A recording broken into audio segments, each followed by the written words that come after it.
Hello everyone, welcome back.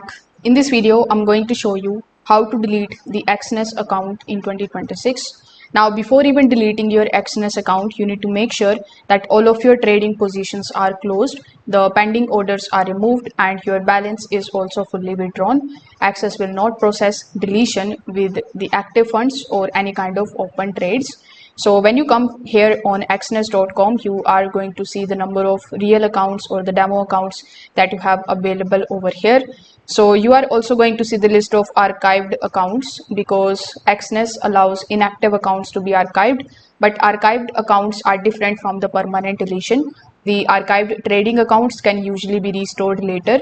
So permanent account deletion requires contacting support directly. So over here, you can either click on this particular message icon in the bottom right hand corner of the screen. Here, you can just simply ask it to provide me the deletion steps, and it is going to basically provide you the link.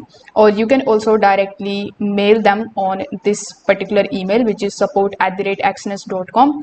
Now inside it, you just have to provide your trading account number, the support pin, and the reason for the account deletion. Exness requires the written confirmation for security purposes.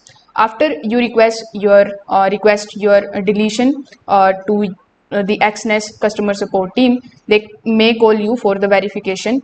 They can ask for the identity questions, and they can also send the confirmation emails. So you just have to cooperate with them, and from there and they are going to basically delete your account permanently. So that's the only process for you to permanently remove your Exness account. Thank you.